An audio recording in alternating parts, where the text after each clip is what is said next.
Numbers chapter 35. On the plains of Moab by the Jordan opposite Jericho, the Lord said to Moses, "Command the Israelites to give the Levites towns to live in from the inheritance the Israelites will possess, and give them pasture lands around the towns. Then they will have towns to live in and pasture lands for the cattle they own and all their other animals. The pasture lands around the towns that you give the Levites will extend 1,000 cubits from the town wall. Outside the town, measure 2,000 cubits on the east side, 2,000 on the south side, 2,000 on the west, and 2,000 on the north, with the town in the center. They will have this area as pasture land for the towns. 6 of the towns you give the Levites will be cities of refuge, to which a person who has killed someone may flee. In addition, give them 42 other towns. In all, you must give the Levites 48 towns, together with their pasture lands. The towns you give the Levites from the land the Israelites possess are to be given in proportion to the inheritance of each tribe. Take many towns from a tribe that has many, but few from one that has few."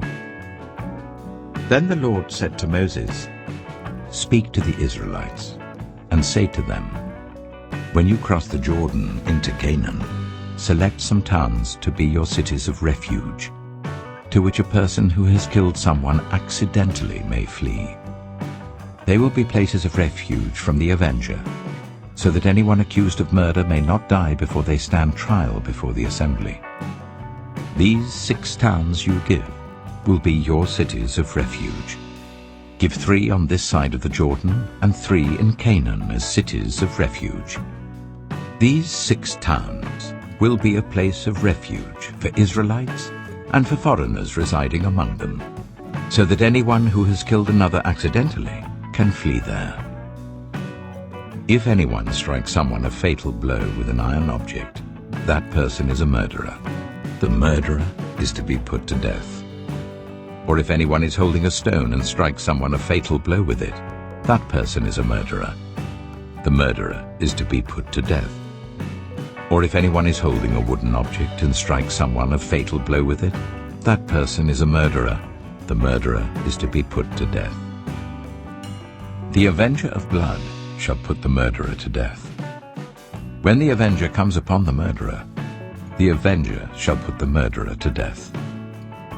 If anyone with malice aforethought pushes another, or throws something at them intentionally so that they die, or if out of enmity one person hits another with their fist so that the other dies, that person is to be put to death.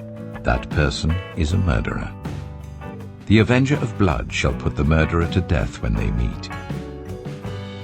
But if without enmity someone suddenly pushes another, or throws something at them unintentionally, or without seeing them drops on them a stone heavy enough to kill them and they die, then since that other person was not an enemy and no harm was intended, the assembly must judge between the accused and the avenger of blood according to these regulations.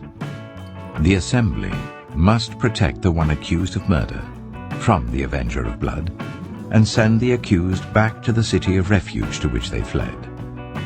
The accused must stay there until the death of the high priest who was anointed with holy oil. But if the accused ever goes outside the limits of the city of refuge to which they fled, and the avenger of blood finds them outside the city, the avenger of blood may kill the accused without being guilty of murder. The accused must stay in the city of refuge until the death of the high priest. Only after the death of the high priest may they return to their own property. This is to have the force of law for you throughout the generations to come, wherever you live. Anyone who kills a person is to be put to death as a murderer only on the testimony of witnesses. But no one is to be put to death on the testimony of only one witness. Do not accept a ransom for the life of a murderer who deserves to die. They are to be put to death. Do not accept a ransom for anyone who has fled to a city of refuge and so allow them to go back and live on their own land before the death of the high priest. Do not pollute the land where you are.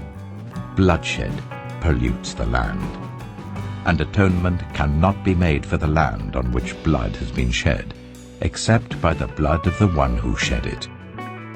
Do not defile the land where you live and where I dwell, for I, the Lord, dwell among the Israelites.